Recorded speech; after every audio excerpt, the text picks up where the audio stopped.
Welcome, Pewter Report readers, viewers, and listeners to a brand new edition of the Pewter Report podcast, energized by Celsius, the official energy drink of pewterreport.com. It is a Thursday edition of the show, day 2 of Bucs training camp. And as you see on the screen, the title is A Tale of Two Trasks. In this Bucs camp report, we're going to talk about everything. We'll recap the biggest plays, who stood out, who struggled. But the highlight of this practice was the ups and downs of Kyle Trask, the positives and negatives. I do think there was more positives than negatives. But with that said, when things went bad, it was pretty glaring, I think, to say the least. But still a lot of promise with Kyle Trask as well. We're not going to bash him too bad on this show, but a lot to get into nonetheless. I'm your host, Matt Matera. Joined with me is my colleague from PewterReport.com on the day that is his 1-year anniversary since joining Pewter Report. It is Adam Slavon. Adam, congrats on the milestone. Happy anniversary to you. I've seen you all day, but how you doing? Hey, I'm doing great, and thank you. I can't believe it's already been a year with Pewter Report. Very excited because this time of year, training camp, you got a lot of storylines. I remember last year, there was a lot of storylines in Tom Brady's last season, but now there's a whole new era of Bucs football, and with that, 2 quarterbacks competing against each other. So it's been great, and happy to get into it with you. Yeah, let's start off with who did and did not practice. A little bit of a change today. Yesterday was just Russell Gage who did not participate. Today, Gage did not practice again. He won't until at least next week, so we don't have to keep updating it every single time. We'll just let you know when Russell Gage does come back. The other little bit of news in terms of practicing, not practicing, was Ryan Jensen did not participate. He practiced yesterday in a very limited role, just kind of did the overall positional drills, things like that. But when it got to team drills, he did not participate. But he was out there today just in a jersey, just kind of helping out everybody else. He didn't actually go into any snaps or anything like that. And that might have to do with the fact that last year, while on a good note, it's your 1-year anniversary. On a sour note for Ryan Jensen, a year ago today was when he suffered that knee injury that took him out for all of the whole regular season, with the exception of the playoff game. So maybe the Bucs were trying to avoid just some bad luck going through that again. But Ryan Jensen was not around, and you saw not a microcosm, that's not the right word, just a shuffling of the deck with Robert Hainsey at center, with Nick Leverett in there as well, and John Molchon also playing center. So that was the biggest difference there. I think as far as monitoring Ryan Jensen, the Bucs are going about it the right way. I don't think he really needs to ramp things up until, I would say, around that second preseason game when the Bucs play the Jets. I'm not even saying he needs to play in that game. I'm just saying in terms of starting to practice a little bit more, get in with the 11-on-11s and things of that nature. But what do you think about it? Yeah, I would say the Bucs are going about it the right way, especially with a veteran such as Jensen, already being like in his early 30s. He knows the drill. He was out there today at the Ryan Jensen sighting, just kind of being like a coach to some of the younger players. You mentioned John Molchon, just kind of using like the medicine ball and drills, kind of working with him. But with Ryan Jensen, just making sure that he's healthy enough to play in the regular season is huge, and just kind of seeing his progression, albeit slowly, through training camp. It's a welcome sight to even see him on the field after his injury last season. And you see him pictured there. Yeah, no question about it. I think with the depth that the Bucs have on the offensive line, I don't think it's the worst thing to give Robert Hainsey a little more play, especially since he started all of last season and wasn't able to, be a starter this year. And Aaron Stinney getting in the mix a little bit more since Hainsey's at center. Stinney gets to play a little bit at guard. Early on, I don't think there's too much of an issue with that. Richard, besides wishing Adam a happy anniversary, also says, I'm very worried about Jensen. He never got surgery. Right, but Ryan Jensen chose not to get surgery. I'm sure he spoke with a lot of medical professionals and chose the best path of resistance for himself with the least amount of resistance. I don't think Ryan Jensen was going to rehab knee injury with the hope of, oh well, it's only going to get 20% better. I'm sure he's looked at it much better. And Wayne Hankinson says Hanky should have had a better year if needed at center. Yeah, absolutely, because he got all of that playing experience. Before we talk a little bit more about the quarterbacks, there was a cool thing going on during individual drills. And we like watching the individual drills. It's right after calisthenics, which we talked about yesterday, where Baker Mayfield was, warming up with a lot of the defensive linemen and things of that nature. Partially why we like the individual drills is because it's like the last session where we can take video of the Bucs practicing and put it up on our social media. So check out our Twitter, our Instagram, everything like that. We have tons of videos from practice over the first 2 days, along with, some press conferences, which we'll get into as well. But one of the cool things that went on was defensively, they had a couple of stations set up. I was calling it the turnover stations, where the secondary is in one spot. There's 3 different spots. The secondary was in one spot. The defensive linemen were in one spot, and so were the outside linebackers. And they rotated everyone got at least 1 or 2 reps, and then everybody rotated. But there was one tackling station, and you can check out our Instagram at Pewter Report. We have the video up there, and on our Twitter as well. They worked on a tackling station, I think specifically 2, going after the quarterback, how to make sure not to land on the quarterback, because that's a big thing the NFL has really implemented in terms of they're going to penalize defenders for that, as stupid as it is. And I strongly disagree with that rule. The Bucs did get completely bailed out by it last year when Grady Jarrett sacked Tom Brady, but they had a tackling station. They had a forced fumble station where, the runner would come up and you'd go and knock it out of their hands. And then they had another fumbling station, which you see in the picture with Joe Tryon-Shank here, where it's essentially you're going after the quarterback and you're trying to knock the ball out of the quarterback's hands, which you see Joe Tryon-Shank waving his hands in the air and waving them like he just doesn't care. But I thought it was cool, Adam, because it keeps the line moving in terms of you can keep running the same drill over and over, and you're kind of like you're going to get bored after a little while because you're just doing the same thing. And I think moving around so quickly, you still get that muscle memory, but you're also still like moving around, keeping the energy high, and I think it's better for everyone involved. Yeah, and you're also getting amped up and ready for game action too, kind of going through those drills. And you mentioned like the turnover stations. The Bucs need some turnovers on defense this year. The picture of Joe Tryon-Schwenka here, he also needs to step it up. Jason Light mentioned that yesterday. But in terms of the defense creating takeaways, you saw that a little bit today with Sebastian Dennis and Nolan Turner. We'll get into that a little bit later. But just seeing them being active on the defensive side of the ball, and for the defense entirely, like during the drills, it was a welcome sight to see. And then on the topic of individual drills, you also had the offensive line going through a lot of drills today with working with a sandbag. You had the resistance band and just kind of practicing their footwork and technique. You had Tristan Wirfs practicing, as well as Luke Gedeke, both tackles, switching positions, different sides of the football. It's going to be huge for them. Wirfs looked like he didn't miss a beat out there, being one of the top tackles in the NFL. And then you also had Luke Gedeke looking more improved in terms of his footwork, getting praised by the coaches, and it's going to be huge for them as well.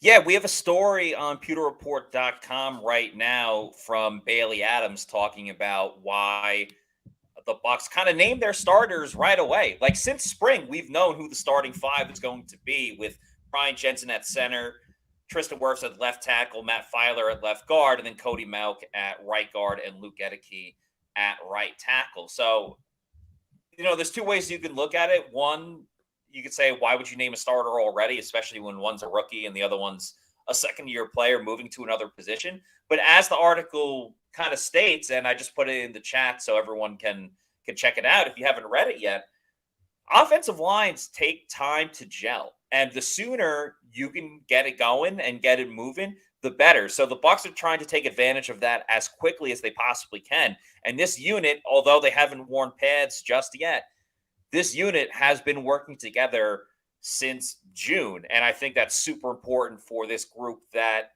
could, sink or swim this offense this year.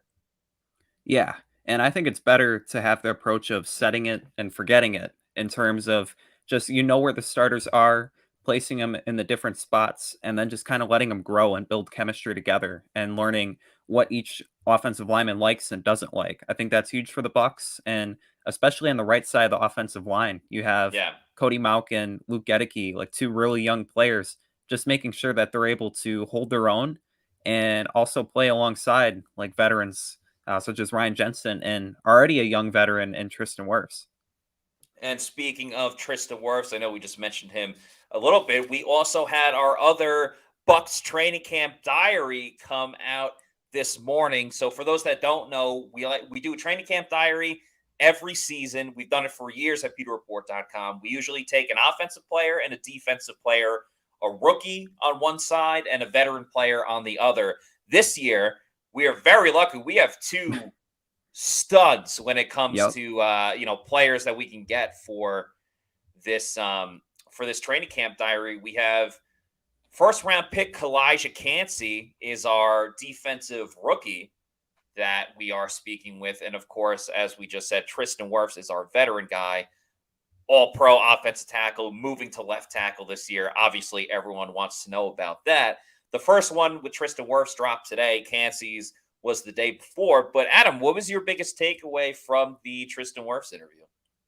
I would say you had the story last week about the 12-5 record and just kind of having that confidence in the team, and then also building a relationship with one of the other offensive linemen and Luke Gedeke, and just over the offseason really connecting with him, uh, going on fishing trips. There's a video posted, I think, by Black Tip Fishing of them like going at it, and also training and increasing his strength. I think is really huge for him this year, especially moving over to left tackle.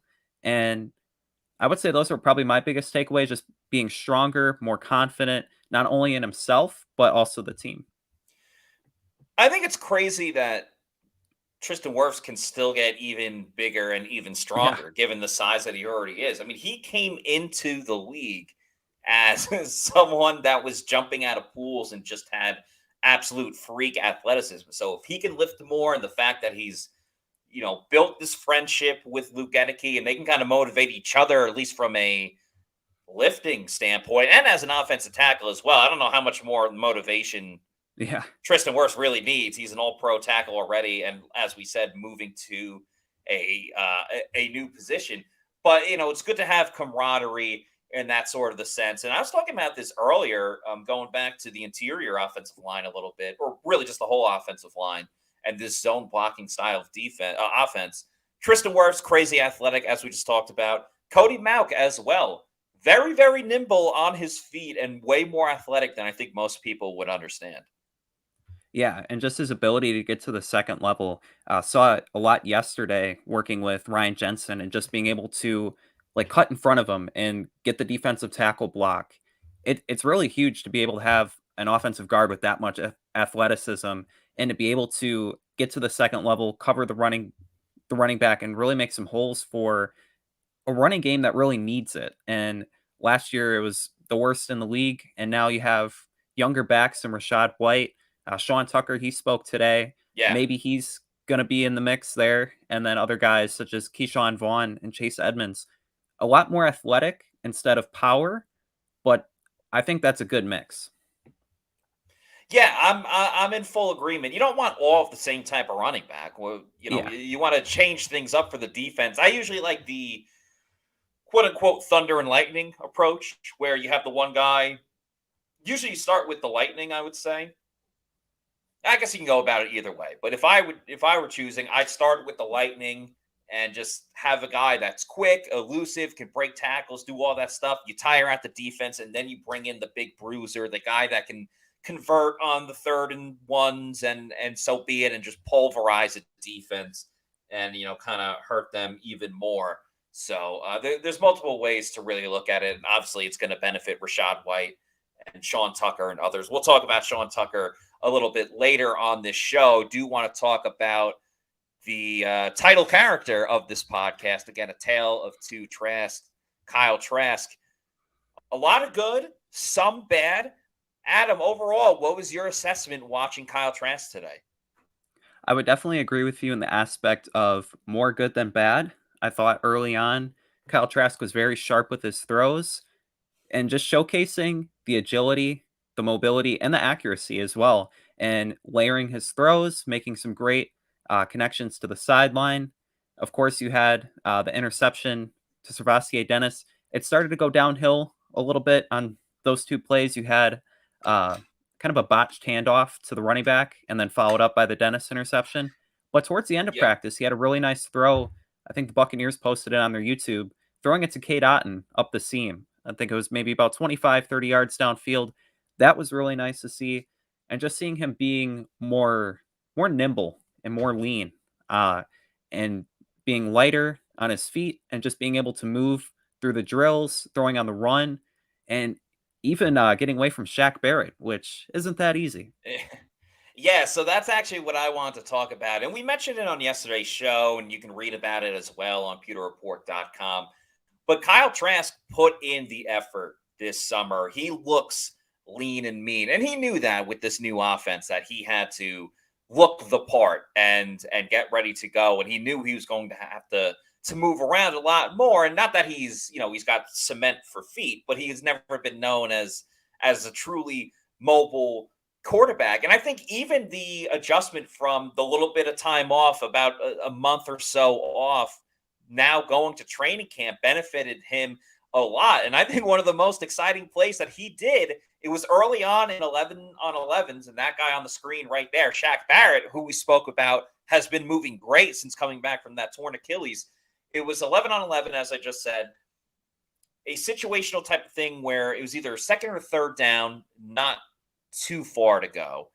And it was a play action. Trask rolls out to his right. Now, it wasn't a full rollout. He just started moving towards his right a little bit. He was looking to pass the ball. It wasn't a designed run, but no one was open, and there was a field of grass in front of him with the exception of Shaq Barrett. But Shaq obviously had to change direction. It wasn't like he was squared up, face up against Kyle Trask, because then Shaq Barrett definitely should have made the play, but that wasn't the case. Trask already had a running start. He had a couple of steps ahead of Shaq Barrett, and this wasn't by any means a 45-yard run by Kyle Trask, but he had the wheels in motion. He pursued it, didn't think twice, didn't hesitate about it, just was off to the races, got to the yard marker, and got out of bounds before Shaq Barrett could touch him either. Obviously, Shaq wasn't going to hit him and knock him down, but in an in-game type of situation, Kyle Trask would have got out of bounds safely without absorbing a hit from the defender, which I think was super important. And I think that's one of the biggest kind of upgrades we've seen from Kyle Trask so far is the overall feeling in this offense, the pocket presence, the awareness, knowing where to go with the ball. He's really dialed into that a lot more. Not too many incomplete passes over the first 2 days for Kyle Trask. Now, that was some of the good. Also, he threw a touchdown pass about 15 to 20 yards to former tight end turned wide receiver Ryan Miller. So he is finding the end zone a little bit. We'll talk about the Servastier things. I also want to talk about how Kyle Trask rebounded from that. But we did speak to both quarterbacks, Baker Mayfield and Kyle Trask, today. We'll talk about Baker as well. First, we'll talk about Kyle Trask, some of the things he had to say specifically about playing in this new type of offense and really just getting in the right, state of mind to excel in this offense. I think in the past I was a little, agitated or maybe trying to force my feet around. I wasn't as smooth as I am now. Just trying to be clean and smooth in the pocket and, play taller.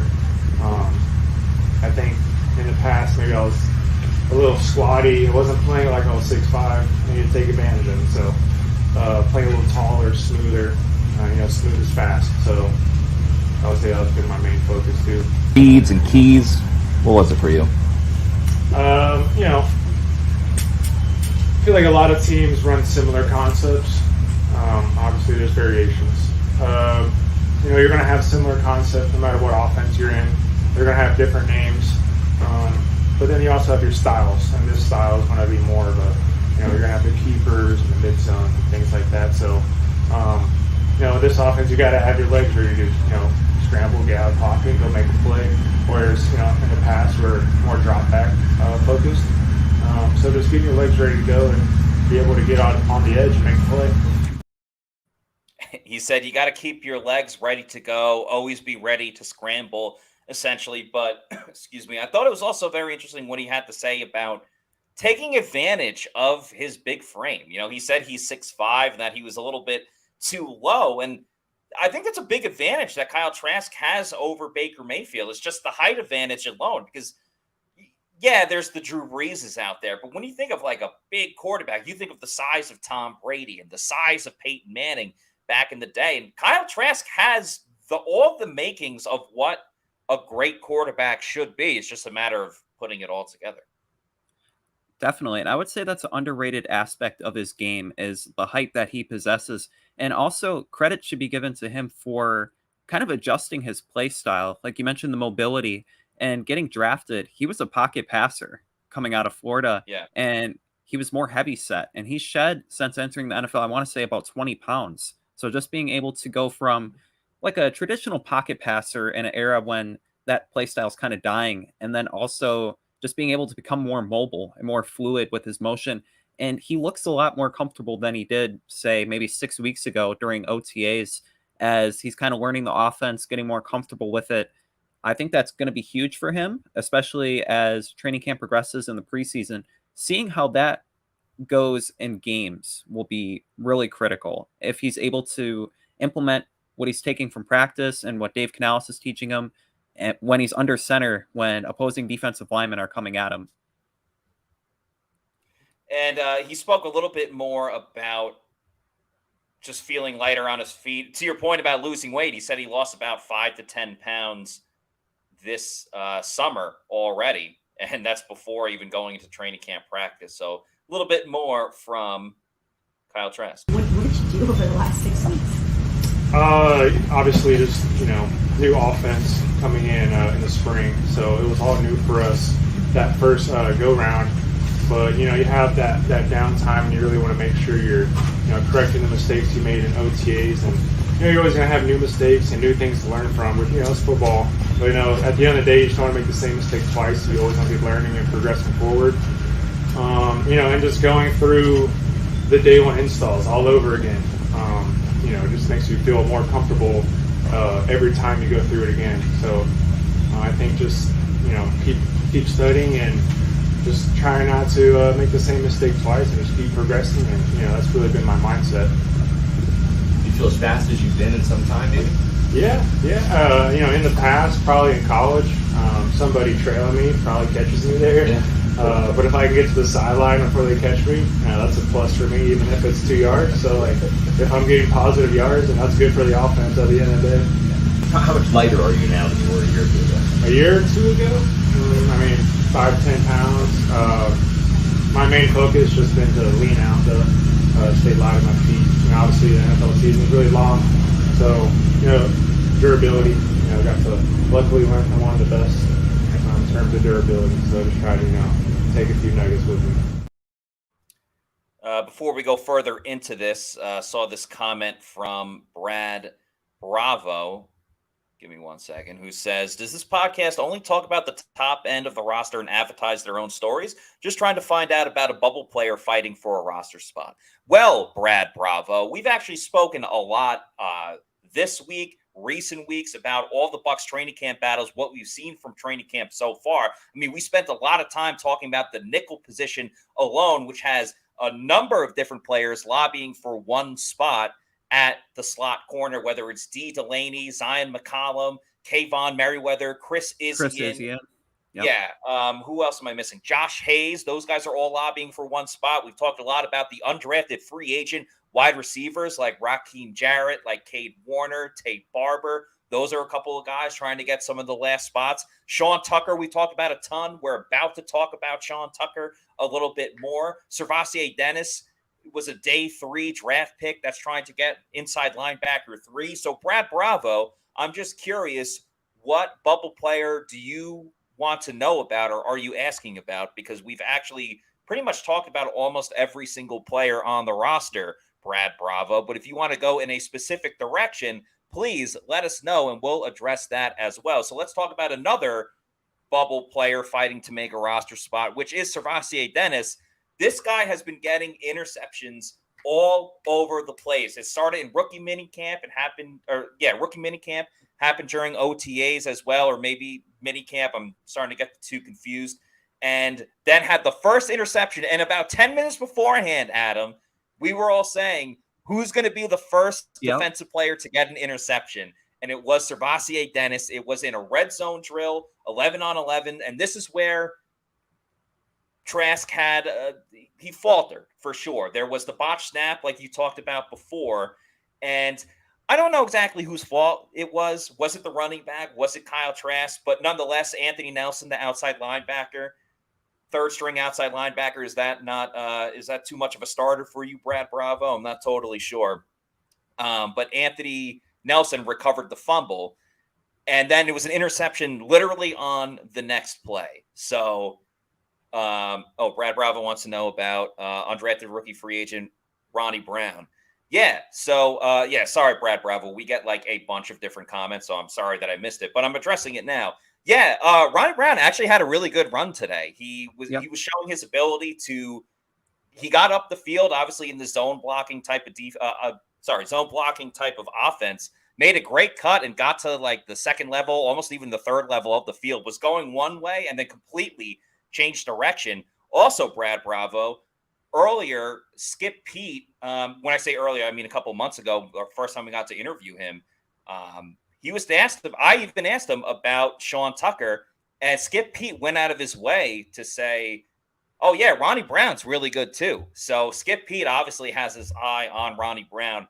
It's going to be tough for him to crack this running back room, just with Chase Edmonds, a veteran, in there, and Keyshawn Vaughn isn't going anywhere. So it's kind of a battle between Sean Tucker and Ronnie Brown for the fourth running back spot, even if the Bucs want to keep 4 running backs. But I can see him getting stashed on the practice squad. What about you? Yeah, and just kind of being, if he's not the 4th running back, at least somebody on the practice squad. But having somebody with his upside, I think, is huge. And just his college production at Shepherd, I think last season he had over 1,800 yards, 19 touchdowns, and just kind of having the measurables, but also putting that into practice. You mentioned that run. Much to JC Allen's pleasure. Just JC's been high. Sorry, I don't mean to cut you up, but JC's been high on Ronnie Brown since the beginning. Yeah, and just seeing Ronnie Brown out there, a running back with upside, maybe more so than a guy like Patrick Laird. Could he maybe surpass him on the depth chart? Could happen. But just kind of want to go back to Servassier Dennis. Yeah, you let's mentioned a couple months ago it was past the Servassier. Now it's past to Servassier. Pass to Servassier. Yeah. Oh, don't drop the mic there. Yeah. But with Servassier Dennis already having 3 interceptions, the surprising coverage ability, the ability to have instinct and jump routes is really impressive. And he's also learning from 2 of the best inside linebackers in football, and Levante David and Devin White. With Levante David, Servassier Dennis mentioned that it's about patience and jumping routes. And from Devin White, you also have to get after it. So just kind of stepping back, knowing the play, and then going after it is huge. And he also mentioned with Larry Foote, one of the co-defensive coordinators, he yells at Servassier Dennis a lot, and that just amps him up more. So he's very motivated, very intelligent, and he's also rooming with Kalijah Cansey, which is interesting. Both Pittsburgh guys, and they both get after the quarterback too, with Servassier Dennis, I believe, having, I want to say 7 sacks last year. So he's just really impressive in multiple aspects. And I wouldn't say he's a bubble player at this point. No, he's not. He's not. He's really walking himself into that third inside linebacker role. He really has. And what's crazy is you mentioned all the sacks that he had. Like he was known as a blitzer at Pittsburgh. And I was talking to JC today, and JC interviewed one of his coaches at Pittsburgh and said he was a blitzer because they needed him as a blitzer. Now coming to the Bucs, he's been able to show his coverage ability and clearly his ability to get the hands on the football. And that's the key intangibles for an inside linebacker is reading plays, anticipating the plays, because Dennis was a little bit behind the intended target at the moment, but he got that running start and just kind of jumped the route. And I kind of like that in defensive players in general. Like, yes, there are extreme examples such as Trevon Diggs, who just got paid by the Dallas Cowboys, where Diggs will make the splashy plays. And if you listen to our interview with Rondé Barber kind of mentioned that Diggs got that contract. He didn't say this verbatim, but he alluded to that Diggs got the big contract because he gets a lot of the interceptions and the pick sixes, but you can burn him a lot, as the Bucs did in the first matchup against the Cowboys in the first game last season. But other guys, such as Carlton Davis, are way, way more technically sound, but maybe if they don't get as many turnovers, you're not talking about them as much. And that's why Carlton and Jamel Dean haven't made a Pro Bowl just yet. But yeah, Servassier Dennis is off to a fantastic start from, May and June, now in July, and hopefully he keeps it going in August. And of course, when the pads come on, that's going to make a big difference as well. But another big play by a rookie defensive player from the University of Pittsburgh, Servassier Dennis. I'm not going to put him as inside linebacker 3 just yet, again, because the pads haven't come on. But how could you not be excited about this guy? Everything he's done makes you believe that he's going to be a future starter for the Tampa Bay Buccaneers. And Kyle Trask, who threw that interception, we'll get back to him in just a moment. He talked about the play and specifically the talent of Servassier Dennis and just overall how there are times in practice you got to test this stuff out because you're not going to do it on Sunday. And that's exactly what he says in this quote. Yeah, he has great lateral movement. Obviously, he's here for a reason. And you saw what he did in college, I'm sure. He's been making plays all day in OTAs and, always been in the right spots in training camp. And, maybe I was forced it, maybe I was testing him out a little bit, but he made a great play, and, that's good to see. You're probably going to end up, if you are going to take a chance, it's going to happen now as opposed to on a Sunday. But yeah, just like the play to Vassier, like that's probably a chance you take and you learn from. So you want to take those chances now so you can learn from them and just be better and put those in your mental bank account for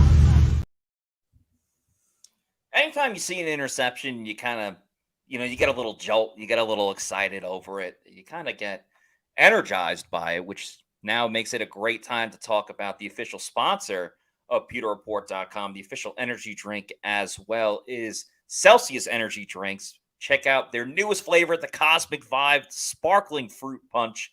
Absolutely delicious. They have so many great flavors. They're all great flavors, from the sparkling lemon lime to the sparkling orange. Grapefruit as well. I've been having the strawberry lemonade. Tons of great flavors.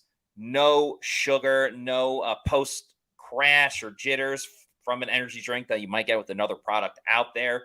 So go to the Celsius store locator, find out where to pick up your favorite flavor of Celsius energy drinks. You can type in your address, and it'll show you the closest place at your local Walmart, Target, convenience store, your bodega as well. And then, of course, you could buy it in bulk online. Go to Amazon, do the subscribe and save, get the variety pack, because variety is the spice of life.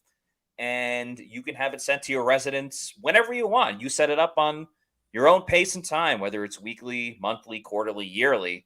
Just make sure you're drinking Celsius Energy Drinks, the official sponsor of the Pewter Report podcast. As we get back to Kyle Trask, I don't want to spend this whole episode on Trask. But I do admire the way that he was able to bounce back after the little, the little mess up with a little bit of the red zone. He hit a great pass to Cade Otton down the seams, and also threw a touchdown pass to David Moore as well. So he did bounce back.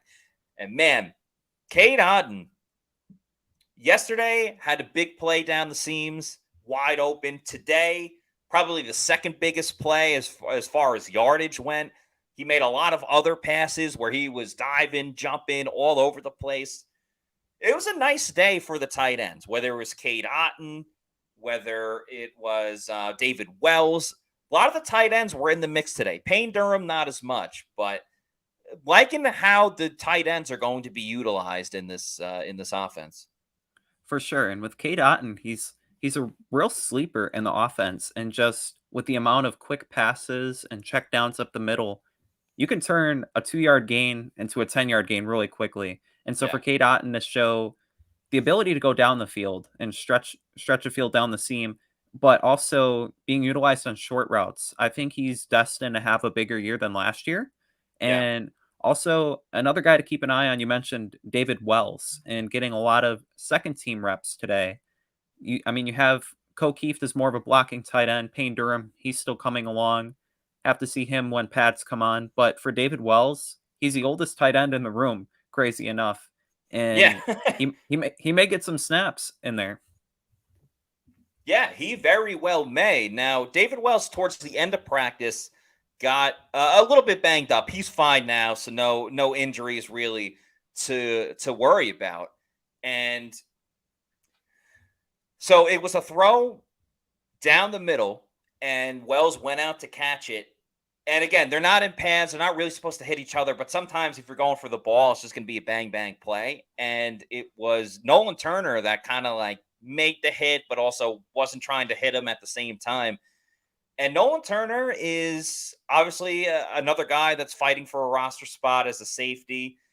And Todd Bowles went out of his way to talk about him yesterday. And then today, again in red zone, Nolan Turner came up with the other interception. This one was on Baker Mayfield in the red zone. I think it was 7-on-7, if I'm not mistaken.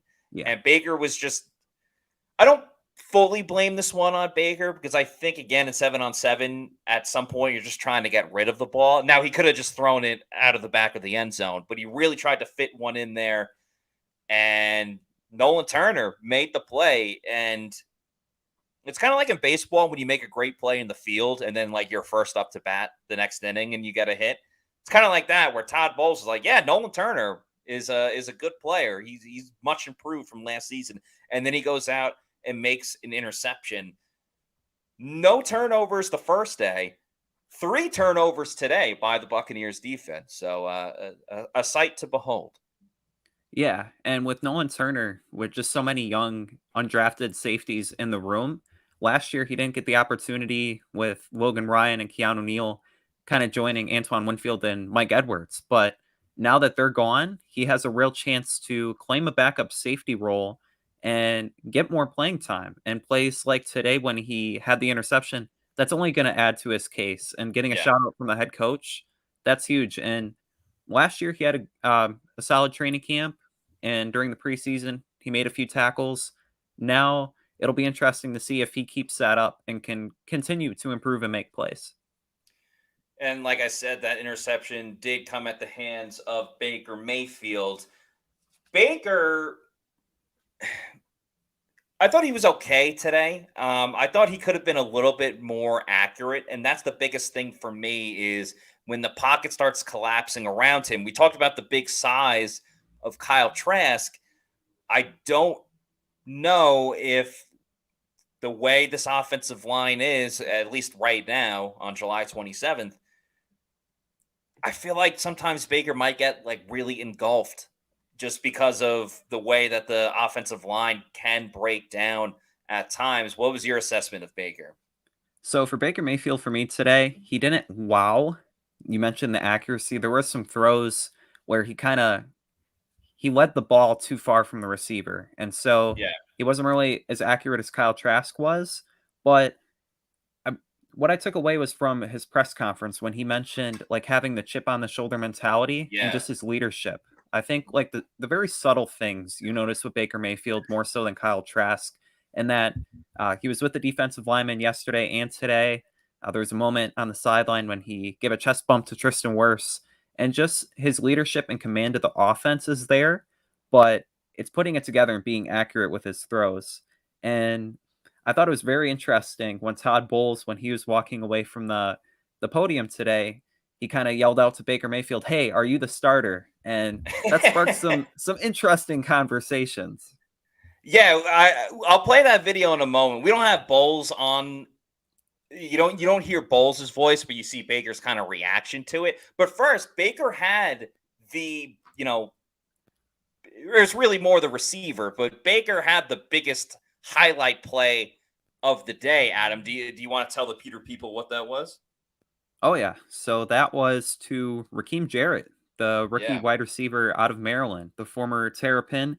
He caught he made a leaping catch with Keenan Isaac in coverage, and throughout the day, Raheem Jarrett was very impressive, and that's something that Baker Mayfield pointed out in his press conference, just being truly impressed with his body control and making a lot of plays. And for a rookie wide receiver, that's something you have to do, especially for the Bucs when you have guys like Mike Evans, Chris Godwin, Russell Gage, the presumed number 3, and then a guy like Trey Palmer. For those last spots, you really have to go out there and show out. And he has been someone that has, along with Devin Tompkins and David Moore.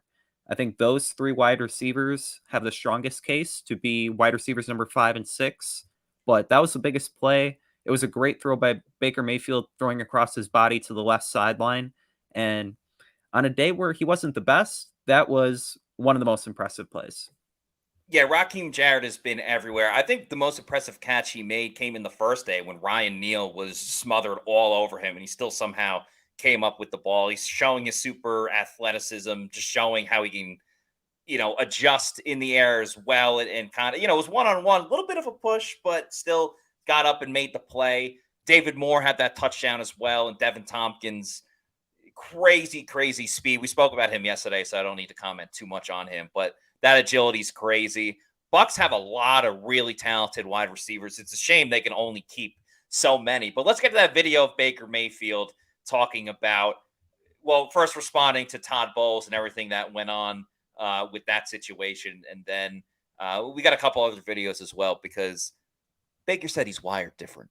He's doing his best impersonation of us. You can answer his question first. Yeah. No pressure. No. Work each day, one day at a time right now. First 2 days under our belt, just getting back to the swing of things. I think offensively, just the recall from what we worked on in the spring has been really good, especially from our young guys. Just being able to remember the plays and the terminology. You expect a lot of rust the first few days when you're talking about that, but for the most part, it's been pretty clean. So we're happy about that, but it's great to keep installing the offense as we go and progressing each day. Yeah, it's football with pads on. It's the real game. So, we're obviously, like you said, this is an extension of the OTAs. We're using this to, revamp, get used to the heat again, and run the offense to where when we play real boy ball, it's you see the physical attributes of what guys are made of. Guys, obviously it's gonna be hotter with pads on, so being able to continue the mental aspect of it, but also who's gonna separate themselves in technique when they're tired and with the pads on, to continue to show us, what type of team this will be. It's a foundational aspect for the whole offense. I understand where we're at, what we're trying to get done. I'm comfortable in a sense of knowing what we're trying to get done, but never satisfied with what we're doing. So there's always little things that we're trying out right now. Different route combinations where we're seeing different coverages and being able to adjust on the fly. And that's what this offense is going to allow us to do, is have that foundation, but then be able to take what the defense is giving us. And so feel really comfortable with the foundation. And then right now, for me, it's just getting everybody on the same page as we're moving on and doing the little nuances. And then Baker was asked about the criticisms of him. Like, does he read about what people say about him? Does he hear anything? Nah, he hasn't been on social media in 2 years. No, I've been off social for almost 2 years now, so I'm wired different. I don't need anybody on the outside to tell me what I can and can't do. I know what I'm capable of. Yeah, I mean, I got hurt in Cleveland. That's why my run ended there. And last year was, it was what it was in Carolina. But everything happens for a reason. So I'm here now, and I'm ready to go. I mean, this team.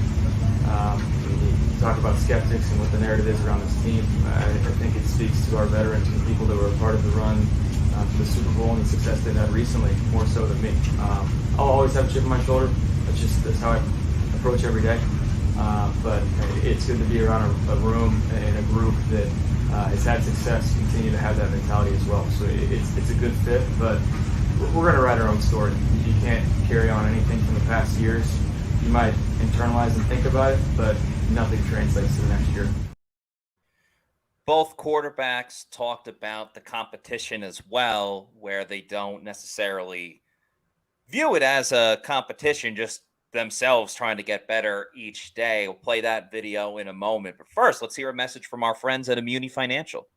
At Amuni Financial, we help you live in the now. Congratulations. We're so happy for you. Thank you. And even though the now may feel very different, you still need to plan for the future.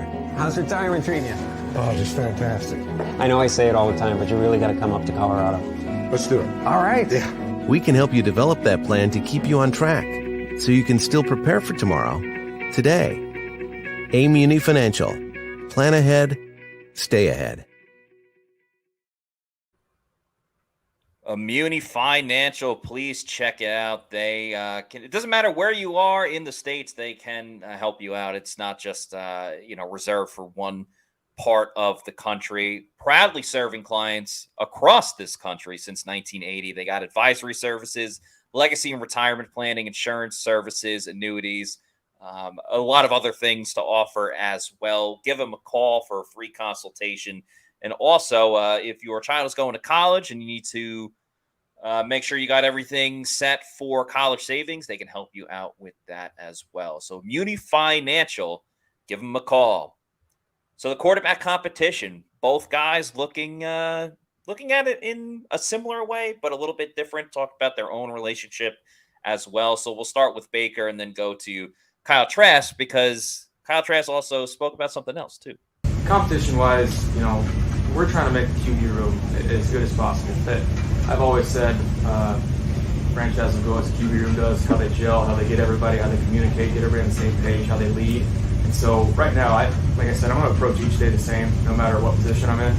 I'm going to try and get everybody better. I'm still going to be me. I'm still going to work my tail off to obviously start. That's the goal.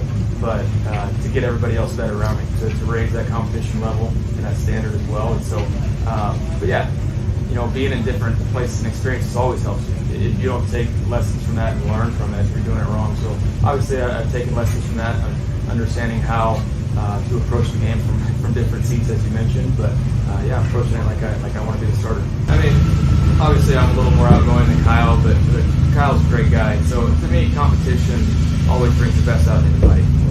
You want to have somebody pushing you to be better. You want to have somebody that's going to challenge you and bring a different aspect to it. And John does that as well. John brings the aspect of knowing that offense that we're installing down to a science almost. And so the combination of all three of us, it's pretty special to see how we're working together. And that's when I mentioned the quarterback room, it's extremely important to be able to gel and get going. Between Kyle, John, and I, it's pretty cool how it's working. And then Kyle Trask spoke about not only the competition, but the fact that he gets to throw to Mike Evans and Chris Godwin, which he didn't get to a ton in his first 2 years, and just how cool that is. How does that help you get grooved in, even though you've been a teammate for a couple of years? It's awesome. I mean, obviously I wasn't getting many reps with them the first 2 years, and I'll be honest, I was a little rusty throwing to them, here in the spring when we first got started, because I had no idea what the timing was with them. Yeah. But now that we're getting that down, they're really fun to throw to. They've been in the league this long for a reason, so they're really receptive. They're great even off the field on the sideline. What they see and relaying, and great communicators. So you can definitely tell why they're true NFL veterans. I think the quarterback room as a whole has been doing a great job of just, spitting ideas off of each other. And, as cliche as it sounds, we're not really competing against each other, obviously on the outside. There's its own perspective. But, as cliche as it sounds, you just want to compete with yourself and make sure you're progressing every single day. Everyone's going to make different mistakes, so we all can get better at different things. And of course, the last bit of big news from today, we got to hear from Sean Tucker, returned, or at least came back for the first time since his medical condition that was found out at the NFL Combine that essentially forced him to become an undrafted free agent and went to Tampa Bay. He got cleared to start training camp yesterday. Adam, what was your big takeaway after being at that press conference with Sean Tucker? Yeah, before mentioning Sean Tucker, I just want to circle back real quick on the quarterback picture. Baker Mayfield's comment when he said, "I'm wired different," really caught my eye, and it kind of reminded me of woke up feeling dangerous. Yeah. Just what Todd Bowles said today about this being the team still has the pedigree of being a championship team. And regardless of who the quarterback is, whether it is Baker Mayfield or Kyle Trask, they're coming into a situation where you have a lot of teams that go from being a contender, they get dysfunctional, and then they start competing for a top draft pick. I don't really see that being the case with the Bucs, just because the organization as a whole surrounding the quarterback, when you talk about having the skilled players on offense and then also having a really solid defense, all the pieces are there for the quarterback of the offense to be successful. So I just kind of wanted to make that point. And yeah, I don't really see this being a Bucs team having 3 or 4 wins with that being the case. And mentioning Sean Tucker, so today it really seemed like he's back to being healthy, and it was really cool to see him out there getting some reps. For him, that's important, especially in the Tampa heat. That's no joke, especially when training camp comes around. That sun's beating on you, and it's 95 degrees. But for Sean Tucker today, really displayed. I thought it was surprising when he said he was a speed back, because that guy is 5'9", 207 pounds. And there's a reason he has the nickname of Baby Nick Chubb, because he's a short, stocky guy, and he also has a lot of power. So I was really impressed with what he had to say, just being kind of a mature rookie. And he definitely can have a role within the offense in a wide open number 2 running back role.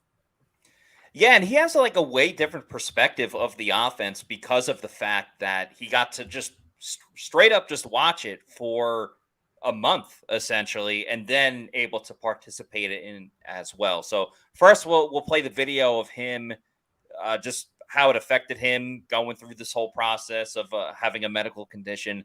Then we'll talk a little bit more about the offense and how it situates for him. You discovered the news at the Combine. When I found out during the Combine, it was something that, came as a surprise. So, just hearing that and, just taking it in and figuring out what I had to do to come back and make sure I was on the positive side of things and just focus on, the end result, coming back out here and playing football. What were you diagnosed with? I mean, it was really nothing, just something that I had to go through, a little process, but, I've been healthy, feeling healthy, so ready to go, man. Care of it, then it won't come back again? Yeah, it was nothing for me, so, just going through the process of things and, the Combine when it started, but yeah, I'm fine. It's even more now if you had a couple of belt. I mean, I've always appreciated, it's always, a blessing to be out here each and every day, so, just having it, in a way, taken away for a little bit, just standing out there, watching everybody else play and stuff like that. I understood everything, so, I was on the positive side, just waiting my turn to get back out.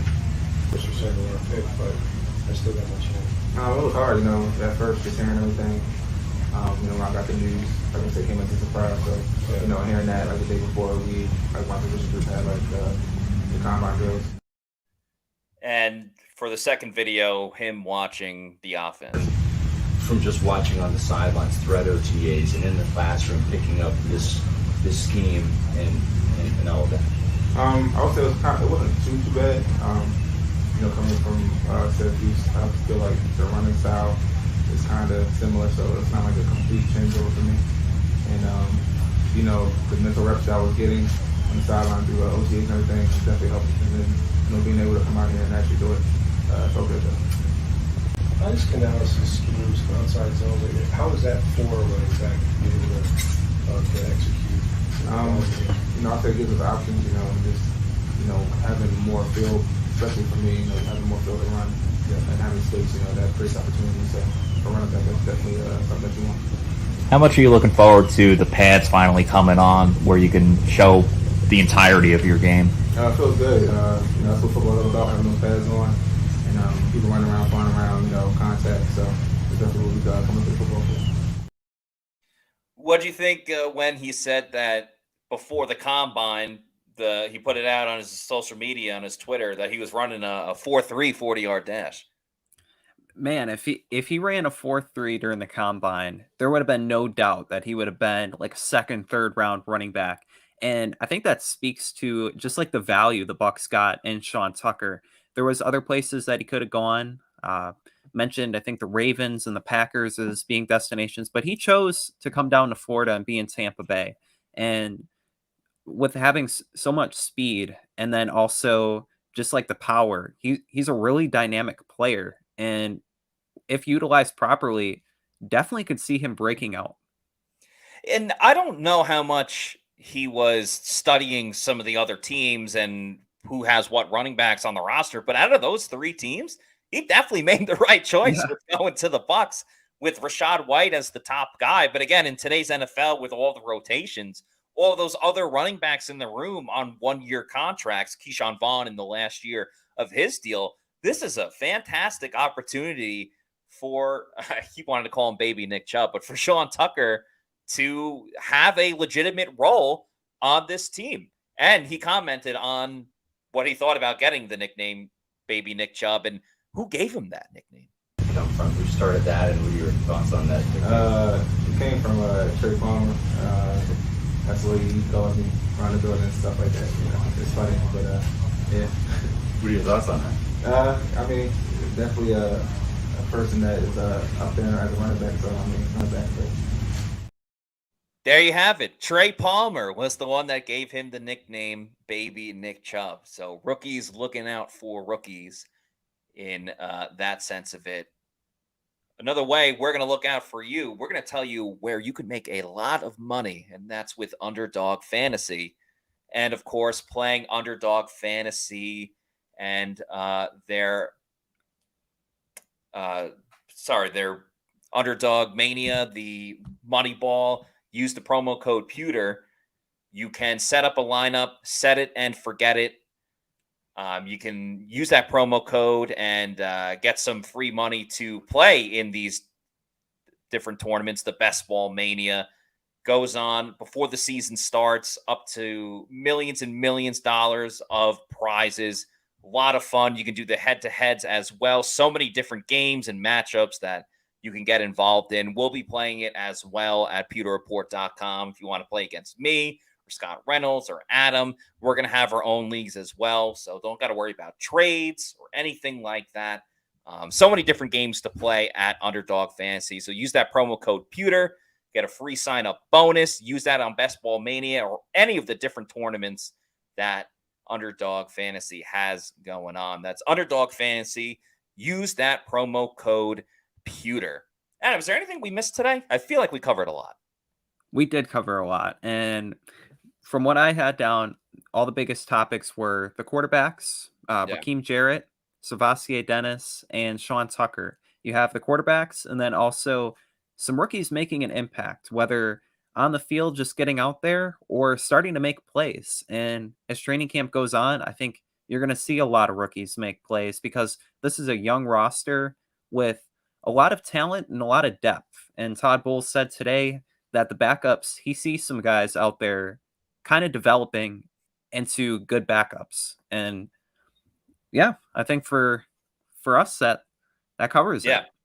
A lot of opportunities for rookies to have big roles. We'll talk about it more tomorrow. We're going to have another podcast after training camp practice at 4 p.m. But in the meantime, follow us on our social media on Twitter, also known as X, Instagram, Facebook, and Threads at Pewter Report. And, of course, our YouTube channel is Pewter Report TV. If you like the podcast, if you like the clips we put out and everything, please like and subscribe to our YouTube. So that's going to do it for us On this afternoon show for Adam Slavon, I'm Matt Matera saying thanks everybody for watching. We'll see you tomorrow for another edition of the Pewter Report podcast. Out.